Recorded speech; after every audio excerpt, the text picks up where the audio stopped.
లేదు, నేను ఓడిపోకూడదు. పోరాడతాను. మీ జీవితం కోసం మీ చావుతోనైనా పోరాడతాను. సావిత్రి తన భర్త కోసం యమధర్మరాజుతో పోరాడినట్టు నేను మీకేమీ కానివ్వను.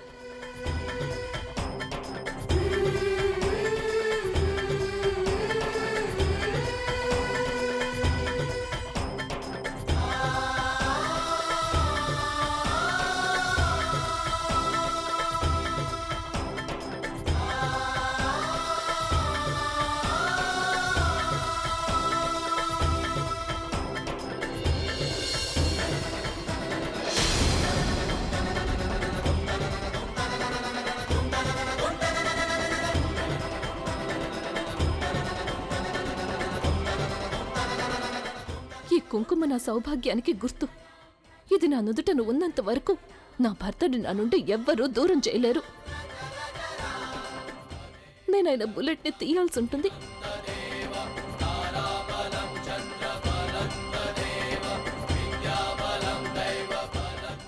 ఏం చెయ్యాలి నేను?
అమ్మా, అలాంటి వాళ్ళది నిజమైన ప్రేమ కాదు, అది వ్యామోహం. ఎగ్జాక్ట్లీ చిన్నత్త. నిజంగా ప్రేమించుకున్న వాళ్ళు అలా చేయరు. ఎంత మనసు విరిగిపోతే కన్న కూతుర్ని పట్టుకొని మా దృష్టిలో చచ్చిపోయా ఉంటుందా తల్లి? అది సరే అమ్మా, తన కూతురుతో తన మాట అనేటప్పుడు ఆమె మాటల్లో వ్యథ, కళ్ళల్లో బాధ గమనించావమ్మా? పెద్దబాబుకు బర్త్డే విషెస్ చెప్పు కూడా వెళ్ళాం కదా. ఊరికే ఎలా కాలిపోతుంది? మంట పెడితేనో పడితేనో తగలబడుతుంది.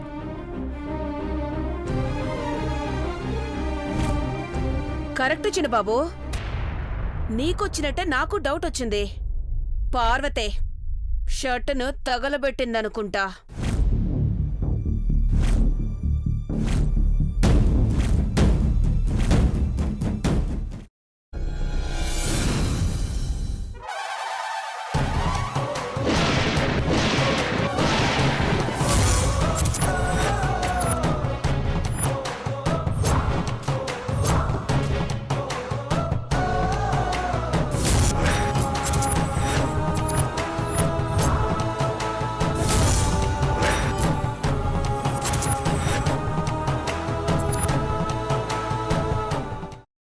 కున్న తర్వాత పొట్టు తీసేసి చాప్ చేసి పక్కన పెట్టుకోవాలి.